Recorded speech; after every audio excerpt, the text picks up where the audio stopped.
Assalamu alaikum warahmatullahi. Sunana dai Adamu Hamza Ismail.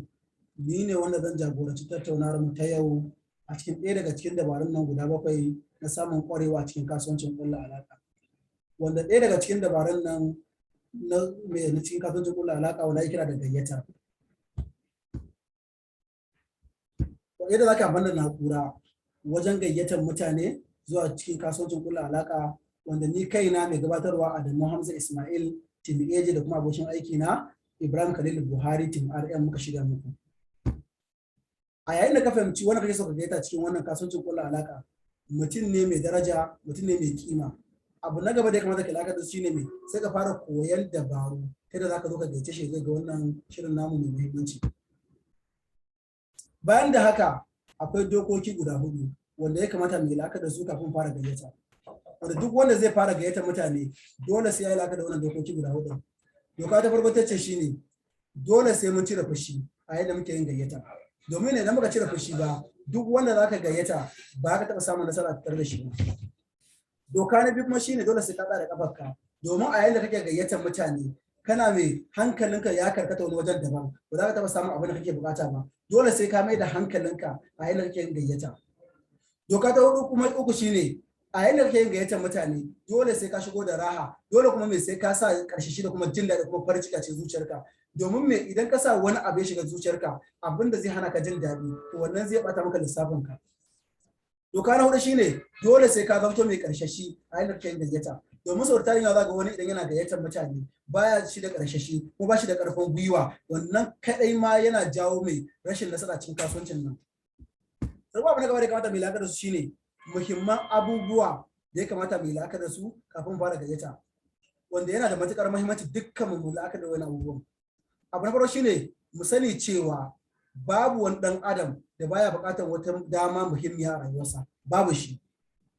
Amma sau tarin yawa ga mutum idan ya zo cikin kasuwancin ƙulla alaƙa da ka ba shi takarda ka ce cike sunayen akalla mutum 50, shi tunaninsa shine idan na bada sunan wani ba lallai zo yi ba. To mu sani cewa duk wanda muka bada sunan shi bare so a ce ya rasa wata dama a rayuwarsa ba. Haka zalika babu wani dan adam da zai ce maka baya buƙatar dama a rayuwarsa, sannan kuma babu wani dan adam da zai so ya rasa wata dama a rayuwarsa. Kuma sau tarin yawa zaka me kana gayyatar mutane sai ya ce maka ai shi ba shi da lokaci ba zai iya zuwa ba saboda aikinsa. Ka gane cewa duk wanda ya ce maka ba shi da lokaci ba wai lokaci ne ba shi da ita ba, kawai so yake nuna shi wani ne kuma ya isa daga kuma shi yana jin kansa. Sannan kuma duk abin da ya zo maka a bagatatan, abin da ya zo maka a babu tsammani, abin wanda zai ja maka sha'awa ciki. Sannan mai neman abu ya fi karfin a ce mai dama aka baka. Wasu da tarin yawa sun fi so mai sai dai a jawo su a nuna musu abu, a ce musu wani su ba za su tashi za su nema da kansu ba. To duk abin da aka ce mai ka nema da kanka mai za ga nasara ciki da ita. Sannan mai zabura akan abu yana jawo mai ka ɗauki mataki da gaggawa. Wasu da tarin yawa za ga mai a yayin da suka ga abu ba sa so su ɗauki mataki, duk abin da ka ga an ce maka ga wani abu dole sai ka ɗauki mataki. Idan baka ɗauki mataki ba, amma yake jawo mutum ya ɗauki mataki shine mai ya yarda da abin kuma ya zabar cewa abu ne mai matuƙar muhimmanci a gare shi. Abu na gaba kuma ya kamata mai lakashi shine mai wasu da tarin yawa wanda mai a cikin kashi 100, kashi 90 bisa 100 wasu da dama suna wayannan kuskuren. Wa'inda mutane abin da suka da alaƙar shi ne mai suna gayyata mutane ta ɓangaren sako, wanda gayyata ya kasu kashi-kashi. Kashi na ɗaya shi ne akwai gayyata mutane ta ɓangaren mai sanarwa mai mahimmanci. Na biyu kuma shi ne mai akwai sanarwa, akwai mai gayyatan mutane ta hanyar sako. Na kuma shi ne mai akwai gayyatan mutane ta fuska da fuska kuma da kanka. Na hudu kuma shine mai gayyatan mutane su zo su ji wannan damar imma a gidanka ne ko kuma a ofis ɗinka. Na biyar shine gayyatan mutane su zo su ga wannan damar nan take. Na biyar shine gayyatan mutane ta mai wasu takardu masu ɗauke da bayanai ta mai wanda mutane su zo mai ka gayyace su waɗanda baka sani ba da kuma wanda ka sani. Na bara mu mai za mu ɗauke su ɗayan bayan ɗaya ko wani mai bayani. Na farko shine mai gayyatar mutane ta mai sanarwa mai mahimmanci. Ya yake? Sanarwa mai mahimmanci wata hanya ce ko kuma wata dama da ake bi wajen gayyatar mutane waɗanda ka sani, wanda kai za ka yi da kanka imma a ofis ɗinka ko kuma a gidanka. Sannan wasu mutane suna la'akari da wannan akwai mutane kala biyu wanda ake gayyata ta sanarwa mai muhimmanci. Mutane kala biyu ne. Mutane farko shine me wa'anda za ka yi musu gayyata ta mai muhimmanci shine irin abokanka, ƴan uwanka da kuma wa'anda na kusa da kai. Mutane kuma kala na biyu sune me irin mutane kake mu'amala da su, bi ma'ana abokan mahaifinka, mutane kake girmamawa, mutane masu daraja, su kuma akwai yadda ake gayyatar su. Amma kuskuren da muke shine yadda muke gayyatar mutanen abokanmu haka muke gayyatar mutanen da muke darajawa, wanda kuma shi ma kuskure ne. Ya ake yin gayyata? Ya ake yi?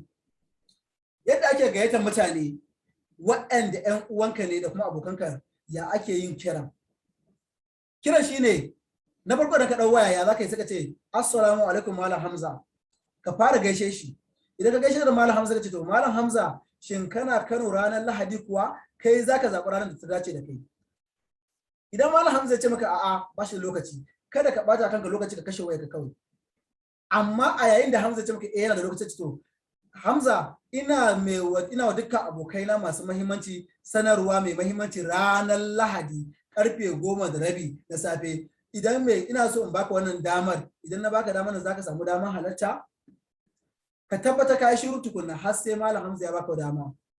Idan ya baka amsa cewa zai samu damar zuwa, idan ya ce maka bare zo ba, ka ce to na gode, dama na yi zaton za ka samu damar halarta, ka kashe wayarka. Idan kuma ya ce maka zai zo, sai ka ce okay, dama na san cewa idan na baka wannan damar za ka amfana da ta ka zo, sai mun haɗu ranar Lahadin. A yadda ka gaya masa wannan kiran, abu na gaba shine bayan kun gama waya da Malam Hamza, ranar da za a gabatar da wannan bita ɗin, dole sai ka masa kira shi. Amma kiran ba wai ka kira shi ka tunatar masa cewa shin za ka samu daman zuwa ba. Wannan idan kai ba lallai Malam Hamza ce zai zo ba, saboda me tunaninsa shine tunda ka ce zai samu daman zuwa, zai ce maka bare zo ba.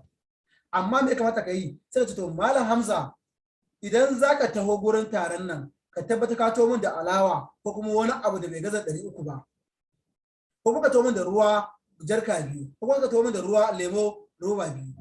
Now shi Malam Hamza da ka kira shi, ba wai ka kira shi kana tambaye shi zai zo ba ko kuma me kana tunatar masa ba, a'a zai samu daman zuwa ba dan wani abu ba, saboda ka ce masa ya to maka da wani abu, ko dan wannan abun Malam Hamza zai samu daman zuwa.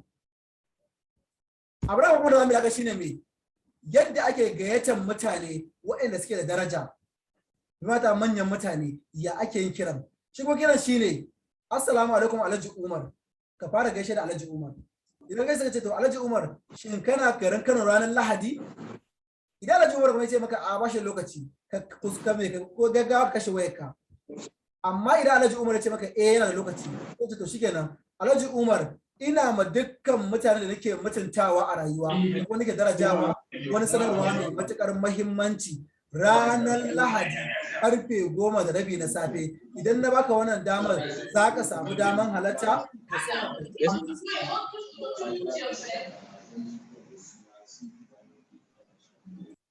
Idan Malam Hamza ya ce maka a bar samu daman, Malam Hamza Umar ce bai samu daman zuwa ba, ka ce mata na gode Malam Hamza, dama na yi zaton za ka samu daman halarta. Amma da ya ce maka zai samu daman zuwa, sai ce okay na gode, dama na san za ka samu daman zuwa, ka zo ka ji wannan sanarwa mai muhimmanci, sai mun haɗu ranar Lahadin. Sai kashe wayarka. Bayan ka kashe waya, abu na gaba shine da zarar ka kashe wayarka, ka tabbata ka tura masa da sako. Ya ake tura sakon? So tarin ya zaga mai wasu na tura sako marasa ma'ana. Yadda za ka tura masa sako shine mai ina godiya da ka amsa gayyata ta na sanarwa mai muhimmanci. Sai ka sa ranar, ka sa lokacin da kuma inda za a yi taron. Sai kuka ba su mai, sai ka ba su sako na taro mai muhimmanci. Ya sako shine mai abin kira reservation ko da turanci. Abu na gaba kuma zamu shine mai abubuwan da ya kamata mu yi da kuma wanda bai dace mu yi ba a yayin da kake sanarwa mai muhimmanci. Na farko mu sani cewa duk sanda ka fara gayyatar mutane, ka tabbata kana wajen lokacin da za a fara gabatar da wannan bita din. Abu na biyu shine mai ka tabbata ka zo lokacin da za a gabatar da bita din domin mutanen ka su da ka a gurin da za a gabatar da bita din. Abu na kuma shine kada ka kuskura wajen yi musu mai bayani a yanda ke yin kiran waya. Domin sau tare wani zaka mai a yanda yake kiran abokansa da sun cika musu ƙarin bayani sai ka fara kuskura kana musu bayani, wannan ma kuskure ne. Abu na hudu shine a yanda kake yin kiran waya kai kiran da gaggawa. Me ma na kiran gaggawa? Kada ka tsaya tambayar sa ya ƴan uwansa ya iyalinsa, kada ka tambaye shi wannan. Kawai ka nuna masa cewa kana so ka nuna masa wata dama da zai amfane shi. haka me wanda kake gayyata kuma me zai baka dama da kuma hankalinsa ya fahimci abin da kake so ka gaya masa. Sai abu na gaba shine me mun yi magana kan mai sanarwa mai mahimmanci, yanzu kuma zai magana mai yadda ake gayyatar mutane ta hanyar sako ya ake yi. So tarin yawa mafi yawanci abin da muke a nan gurin shine yawanci duk wanda ya zo cikin shirinmu ana ba shi dama ya gayyaci mutanensa ta hanyar sako. Na farko shine a yayin da ka zo ka ji wannan damar bayan ka biya naira 49,990 daidai sai aka ce to shikenan ka ga takarda ka rubuta sunayen abokanka da kuma yan uwanka. Sai aka ce to ka bi waɗannan ka'idodin ka rubuta sunayen mutane. Me ka'idodin shi na ibra kira MAN formula. Wata formula ce da ake bi wajen rubuta sunayen mutane. Amma su tarin yawa wasu suna kuskure wajen ba da sunayen mutane ta wannan manhajojin. Na farko shine mai an ce ka ba da sunayen waɗanda suke da kuɗi. Bi ma'ana ba waɗanda suke juya miliyon kuɗi ake magana ba. Waɗanda sun fi ƙarfin naira 50,000 irin waɗannan mutanen sun fi cancanta ka sa a cikin sunayen da zaka gayyata. Domin idan ka ba da sunayensu za su yi amanna su kama kuma waɗanda za su zo mai masu kuɗin. Domin su waɗannan su ne waɗanda ya dace ka fara ba da sunayensu. Sannan biyu mai waɗanda suke da mukamai imma a ofis ko kuma imma a aiki ko kuma a wata ma'aikatar. Su kuma waɗannan mutanen dalilin kuma shine mai a yayin da ka ba da sunayensu suka ji wannan damar za su iya baka sunayen mutane bila adadin su ji wannan damar. Abu na uku shine masu bukata. Masu bukata suka su kashi biyu. Kashi na farko sune mai irin mutane suke da karshashi da kuma yawan yin kasuwanci amma ba su da kuɗi.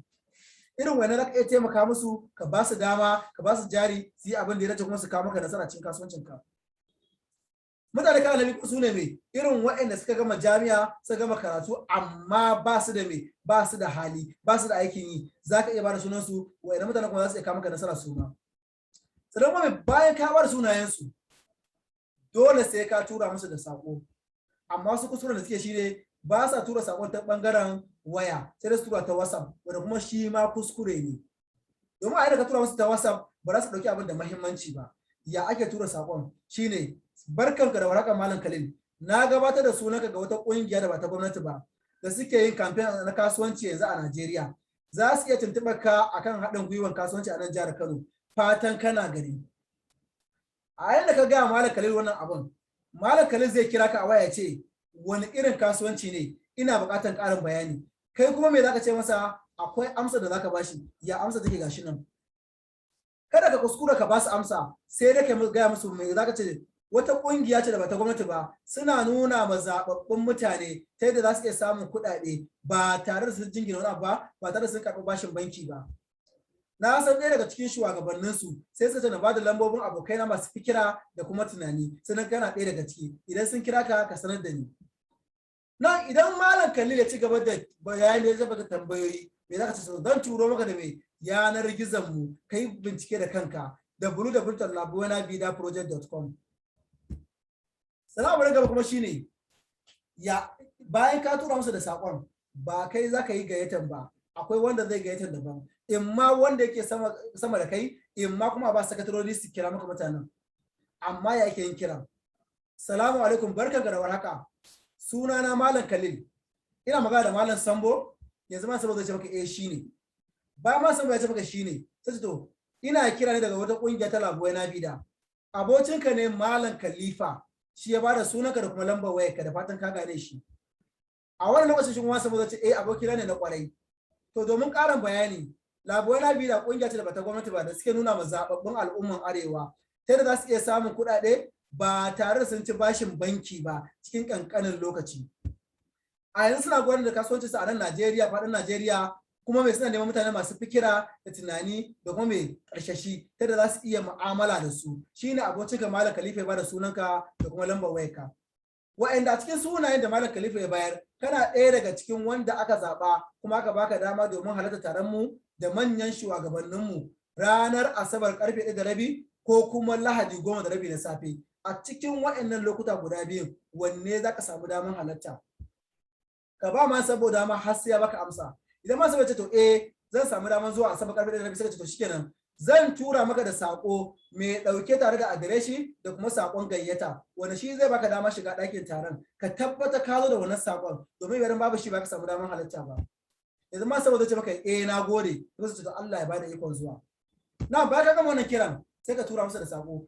Kuskuren da muke shine wani da ya gama kiran waya baya tura sako sai ya tabbata ya gama kiran mutane zai tura sako. Daga nan gurin ka samu mai matsala. Abin da zaka shine da zarar ka kira mutum ka tabbata ka tura mai sako nan take. Sarko duk wanda kaga yadda ka tabbatar sai mai ka masa kira na tunatarwa. Ya kiran yake? Now, shi kiran tunasarwa ba wai ana yi ba ne washe mai rana kafin a gabatar da bita. No, a ranar da za a gabatar da bita ake so ka fara kiran mutanen da ka gayyata washe gari. Kuma in san samu ne ma ana so mai ka kira su awa 4 kafin lokacin bita din. Sai kuma shi kiran mai ba wai don ka roƙe su su ji wannan damar ba, no, sai da ka nuna musu muhimmancin wannan damar kada su rasa ta. Da ake yin kiran ga yadda ake shine mai assalamu alaikum. Shin ina magana da Malam Sambo? Masa ba zai ce maka sunana Khalil. Ina kira ka daga kungiya ta Labuwa na Bida. Na kira ka domin na tabbatar cewa sakon da na tura maka na bita da za a yi yau da fata ka ga wannan sakon. Masa ba zai ce maka na gani. To alhamdulillah ka tabbata ka zo da wannan sakon karfe 1:30 ko kuma kafin lokacin domin shi zai baka damar shiga ɗakin taron. A wannan da lokacin masa ba zai ce to ba matsala. Sai to ka gane adireshi da tura maka. Idan ka tabbatar cewa ya ce maka ya gane to fa alhamdulillah. Idan ya ce maka bai gane ba kai kokari ka bashi dama kwatance ta inda zai gane wannan gurin yanzu. Abu na kuma da zamu shine abubuwan da ya dace mu yi da kuma wanda bai dace mu yi ba a yayin da muke gayyatar mutane ta bangaren mai sako. Na farko mu sani cewa kada mu kuskure wajen mai yin bayanin wannan kasuwancin har sai mun samu horo. Amma sau ta riga muna kuskure. Wani da ya zo ya biya 49,990 daidai da zarar ya je gida saboda ya fara jin daɗin abin sai fara gaya mutane labarin kasuwancin wanda shi ma kuskure ne. Domin duk wanda ka bashi labarin kasuwancin idan baka da ilimin kasuwancin zai fara kure ka a wani lokacin. Abu na biyu shine mai kada ka mai ja ra'ayin mutane. Duk wanda kake so ka mai ya ga wannan damar ka bada sunan shi da kuma lambar wayarsa. Abu na uku shine mai ka tabbata ka tura da sako kafin a fara gayyatar mutanenka. Abu na hudu shine duk sanda za a fara gayyata mutanen ka tabbata kana wajen domin mutane ka so su tada ka a gurin domin shi zai ba su karshe shi da kuma karfin gwiwa wajen shiga cikin kasuwancin. Domin da ba su ganka ba ba za su suma ba su samu daman shiga cikin wannan bita din ba. Sannan me a lokacin da mutane ka suke zuwa kada ka kokari ka zauna tare da su. Me zaka shine me ka musu barka marhaba da zuwa ka ba su gurin zama sannan ka je ka zauna a office ka rabu da su. Kada ka yi musu magana har sai an fito daga wannan bita ɗin domin idan suka fito za ka iya magana suka tambaye su me suka fahimta me yasa ba su shiga ba me yasa ba su yi joining ba kai kuma a lokacin za su fara baka dama oke to ai ban shiga saboda kaza sai kuma suka ba su karfin gwiwa wajen su shiga cikin kasuwancin kullu alaka ɗin. Abu na gaba shine yadda za ka iya gayyatar mutanenka ta fuska da fuska ko kuma da kanka. Ya ake yi gayyatar mutane ta fuska da fuska wata hanya ce da ake bi wajen gayyatar mutanen da ka sani, misali 'yan uwanka, abokanka, iyayenka, ƙannanka da 'yan uwanka na jini. Wanda wannan kiran kai za ka yi da kanka ba wani bane zai maka wannan kiran. Amma ya ake yi? Shi kiran ga yadda ake yin shi. Assalamu alaikum Malam Hamza. Barkanka da warhaka. Ɗaya daga cikin shugabanninmu suna gabatar da wani shiri ranar Lahadi karfe 3:30 wanda na samu dama an ban dama na gayyaci mutum 5 kacal wanda wannan shiri ne wanda yake nuna mutane ta yadda za su iya samun nasara a rayuwa. Kana gare idan na baka ɗaya daga cikin waɗannan damar guda 5 ɗin za ka samu damar halatta? Na a yadda ka gaya Malam Hamza wannan abin zai ce maka now idan ka kira Malam Hamza kada ka masa kiran tunatarwa domin me ɗan uwanka ne na jini ba a masa kiran tunatarwa. Abin da zaka shine sai ka tura masa da sakon gayyata wanda wannan sakon shine me ina godiya da ka amsa sakon gayyata na sai ka bashi rana da kuma lokaci da kuma inda za a yi taron sai ka tura masa da sakon gayyata. Abu na gaba kuma shine me yadda zaka gayyaci mutane su ji wannan damar a gidanka ko kuma a office ɗinka. Wanda kuma wannan mai ya fi komai kawo nasara a cikin wannan kasuwancin kullu alaka. Abubuwan da ya kamata mu yi la'akari da su a yayin da za mu gayyaci mutane su ji wannan damar a gidanmu ko kuma a ofis ɗinmu. Na farko shine mai ka tabbatar mai kayi abin a lokacin da kake da lokaci ba wai ka shiga cikin matsi ba a wani lokacin. Na biyu kuma mai zai rage maka wahalhalun yin kasuwancin. na biyu shine me ba sai ka ji kana magana da mutane ba kuma kana jan ra'ayinsu su ji kasuwanci ba domin me duk wanda ka gayyace shi office ɗinka ko kuma gidanka zai amanna kuma zai yarda da kai sannan kuma me wannan abin zai kama ka da banya a cikin yin kasuwancinka sannan me yadda za ka yi amfani da na'ura wajen gayyatar mutane so su ji wannan dama a gidanka ko kuma office ɗinka ya ake yin kiran farko shine idan ka ce assalamu alaikum malam Hamza ka yabe shi yabe shi ne me malam Hamza na ga ka sa wata riga ranar Lahadi riga ta yi min kyau haka me ai ka yabe shi kuma tabbas kun haɗa shi shin ranar Lahadi kuma ran Asabar kana gari kuwa kai zaka zaɓi ranar da ta yi maka ina da wani taro da zan yi a gidana kuma ofis ina tare da wasu manya-manyan mutane kuma wasu manyan shugabanni da za su gabatar mana da wannan damar kuma me ina wasu ƴan uwa na abokai na jini su ma za su zo manya-manyan mutane kana gani da na baka wannan damar zaka zo kai mana shirya maka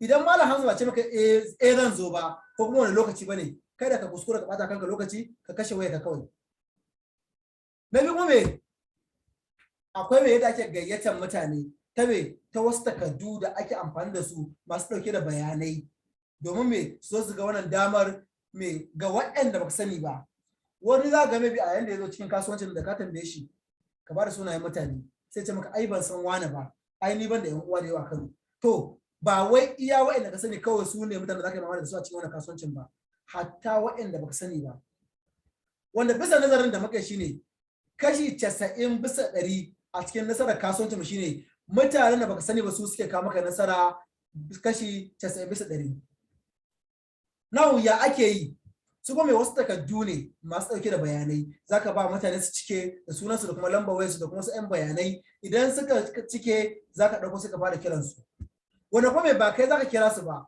akwai irin mutanen da suka dace ka ba su da kuma da ba su dace ba sai ka sani cewa a yadda kake raba wannan takardun ka sa a ranka cewa duk wanda ka ba takardun ko da bai cike ba wani abu ne amma su tarin wani zaka idan ya je raba takardun idan ya bayar ba a cike ba sai shiga wani damuwa ka dauki misali kamar mai turare zaka idan ya zo ga majalisa zaka yana ba da turare ya raba mutane amma me ko da baka siya ba zai tare da mu a cikin zuciyar shi ba nan ya ake ba da takardun ya ma ake yi magana kafin ba da takardun ga yadda ake yi assalamu alaikum barka da warhaka malam Umar na zo daga wata kungiya da ake kira Labuwai na Bida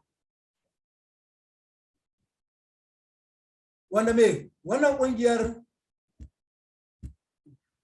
suna nuna wa mutane masu tunani ta da za su iya samun kuɗaɗen shiga cikin wannan kasuwancin ko kuma su samu kuɗin da mai za su iya taimakawa a rayuwarsu a yanzu ko kuma me zaka ce me wannan ba dole sai ka bi wannan tsarin ba akwai tsaruka da dama ba su mai burin mu shine mai ka fahimci sakon shine burin mu zaka da mutane suka ce okay assalamu alaikum malam Umar zai iya samun minti biyu a cikin lokacin ka na zo daga wata kungiya ta Labuwai na Bida kungiya ce da ke mai zaben mutane ta wannan takaddun wanda mai mutane suke da halin mai tsana kasuwanci amma ba su da jari wanda mai idan ka cike wannan takaddun idan Allah ya sun zaɓe ka za su gayyace ka zo ka ji wannan damar nasu a ofisinsa a nan garin Kano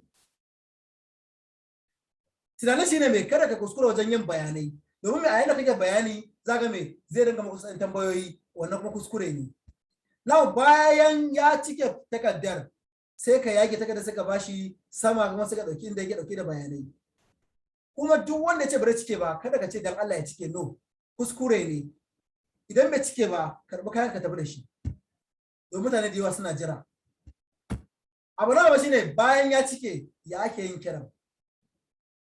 kiran shine kuma kai da zamto bayan ya cike fam din kai zaka kira shi a'a wani ne daban zai kira shi assalamu alaikum ina magana da malam Hamza malam Hamza zai maka wa yake magana sunana Khalil ina kira ka daga Labuwai na Bida kwanakin baya ka cike wani fam din mu na Labuwai na Bida ka tuna zai ce maka na tuna muna cikin zaɓe ne cikin ikon Allah fam ɗin kana daga cikin fam ɗin da aka zaɓa a yanzu ta ce okay alhamdulillah a cikin wayannan tambayoyin da aka yi maka an ce shin nawa kake bukata kake so ka fara kasuwancinka me ka cike tambayar da muku shine me an ce shin kana so ka dogara da kanka a rayuwa ko kuma ka fi so mai ka dogara mai ka dinga aiki a ƙarshen wani to duk wayannan tambayoyin zaka ringa yi masu idan ya ce shi ne sai ce to na kira kan taya ga murna domin fam na kana cikin fam din da aka zaba don haka an baka dama ka zo ka halarci taron mu da manyan shugabannin mu da za a yi ranar Lahadi karfe 10:30 da mai misalin karfe 10:30 na safe. Shin idan an baka wannan damar zaka samu damar halarta? A wannan wata malam zai ce maka zan samu dama, to shikenan Allah ya bada ikon zuwa. Bayan ka gama sai ka tura masa da sako na office din da kuma ranar da kuma sakon gayyata. To da ƙarshe bayan ka gama akwai kiran tunatarwa. Kiran tunatarwa sai ce to assalamu alaikum.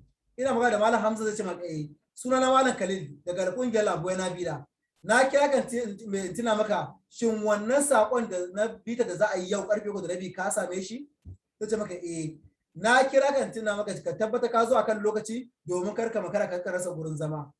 Na Malam zai ce maka to ba matsala. To suka tafi to ya gane adireshin ma kuwa? Ya ce maka ya gane sai ka shawaye ka sai ka rabu da shi. Abu na gaba shine alhamdulillah kafin mu rufe taron mu zan ba da wasu sirrika kwaya 8 da muke amfani da su wajen gayyatar mutane. Wanda wannan sirrin shine so da taron yawa muna kuskure wajen gayyatar mutane. Wanda ina tunanin idan muka amfani na ga muku wannan sirri kwaya 8 wasu za su gane wasu za su ga kamar da su nake amma ba da su nake ba gyara ne yazo a haka. Sirri da farko shine ka gayyaci mutane ta bangaren me hannun waya ta kiran waya ta waya. So taron yawa za ga me wasu idan suna so su gayyaci mutane sai su gayyata mutane da fuska wai kai ka shiga cikin kasuwancin ka a yau amma sai ka fara gayyata mutane wai lalle sai ya zo yau. Kuma kiran wayar kada ya gaza minti 3 zuwa minti 5 domin duk kiran da ya wuce minti 3 zuwa minti 5 ina tunanin gaskiya kana kuskure. Kuma ka tabbatar me duk wanda zaka yi saboda me dalilin na farko shine me duk wanda kake gayyata ta bangaren hannun kiran waya idan ya fara maka tambayoyi zaka ce to ka zo office mai magana sai kashe wayarka. Haka bai zai ce to bara in ji me wani kisa gaya min. Sirri na biyu shine me kada ka yi bayani marasa ma'ana ko kada ka yi magana marasa ma'ana. Me ma'anar magana marasa ma'ana? So tare da wani suna magana marasa ma'ana. Magana marasa ma'ana shine wani kana kiran shi a waya sai ka je na ce maka ai ba shi da lokaci ko kuma ban gane waye ba da suna ba sai ka je na cewa okay abokinka ne Malam Umar a unguwa kaza yake kuma yana gida kaza kuma yana aiki kaza. Wannan ma kuskure muke yi. A lokacin da ya ce maka bai gane waye ba da sunan shi me ya kamata ka yi? Ka katsa wayarka ka tura ka kira wanda ya ba da sunan shi. Wani fa ya ce bai gane ka ba amma ka kira shi ka ji me yasa bai gane ka ba. Sirri na uku shine me a yadda yin kiran waya ka dinga yin raha kuma ka zamto mai karshashi da kuma mai karfin gwiwa da kuma mai sha'awa. Wani ba ga an ba shi sunayen mutum 50. Wani shine kuskure da muke yi. Wani sai ya ce ai idan na kira wani ba lalle ya zo ba ko kuma ya ce a'a ai wannan sunan ma da gani ba lalle zai biya ba. Wannan ma kuskure muke yi domin me baka san waye zai ba ba san kuma waye ba zai ba. Sirri na hudu shine me magana gajera mai ma'ana ba mai tsayi mara ma'ana ba. Me gajera mai ma'ana bayan ka gama kiran mutum ka shi wayarka amma wani sai ya kira mutum sai fara bayani sai ce menene ma kasuwancin me ya kunsa wallahi idan ka zo ka biya 49,000 za a baka kayayyaki akwai wasu products akwai wasu waye akwai wasu kayan da ake amfani da su masu inganci. Wannan ma muna kuskure. Alhamdulillah kuma sirri na 5 wanda shine babban kuskuren da muke yi. Kuskuren da muke shine ba ma ba wa mutanen da muke gayyata zaɓi. Yanzu ka ɗauke kanmu a matsayin su ne. Yanzu kai na gayyace kai aka ce ka zo gobe. Haka san ba zai yi ba. Amma idan aka ce to an baka zaɓi akwai safiya kuma yamma mutum zai zaɓi ɗaya daga ciki. Amma sai ga mutum ya kira mutum ya ce ka zo karfe 10:30 lalle sai ya zo 10:30 wannan ma kuskure ne. Dole sai mun tabbatar mun ba su zaɓi. Domin masu zaɓi ba akwai kuskure. Sirri na shida shine mu tabbatar mun gayyace su awa 24 zuwa 48 kafin lokacin bita din. Sannan kuma sirri na 7 wanda wannan shine kusan da kowa yake yi. In ma sakatare ne kai in ma teammate ne kai dan muna wannan kuskuren. Kuskuren shine wani sa'in zaka kana gayyatar mutum ka ce ya zo taro gobe amma sai ce maka ba shi da lokaci. Ai bar samu daman zuwa ba. Sai ga mutum ya ce to tunda baraka zo gobe ba baraka akwai jibi. Ai jibi na da bikin abokina. To ga tafa wannan ma kuskure ne. Idan mutum yana maka ce ba shi da lokaci kai kuma kaka nuna masa cewa kasuwancin ka kana buƙatar sa no ka ce masa to shikenan Malam Umar tunda baka da lokaci za mu tattauna da manyan shugabanninmu mu ga inda yiwuwar za mu baka wata dama idan babu wata dama ina bai tabbatar maka kai asarar wannan damar. na malam Umar ka sa masa wata shakku a zuciyar shi sai ce a to wannan ya ce wata dama to bari kokarin je wannan dama ma tukunna haka me kai amfani da wata dabara ka jawo ra'ayinsa zai shigo cikin kasuwancin. Na takwas kuma shine duk wanda muka kirawo mu tabbatar mun tambaye su za su samu daman halatta kafin mu tura musu sako. Amma sau tarin ya zago ne ya kira ni ne sunan malam Umar amma idan tura zaka samu daman zuwa wannan kuskure ne ka tabbatar cewa idan na tura maka da sako zaka samu daman halatta wanda wayannan sirri kwaya takwas idan muka bi su ina mai tabbatar mana za mu samu nasara a cikin kasuwancin kullu alaka. Daga ƙarshe alhamdulillah wannan yau muka ƙarshen wannan training din ko kuma ce gabatarwa. Da ƙarshe na mai mutane fatan alkhairi ƴan uwana abokaina sannan kuma yana fatan Allah ya ba mu nasara baki daya kuma Allah ya sa buhara a sa kuma Allah ya ba mu nasara baki daya. Assalamu alaikum.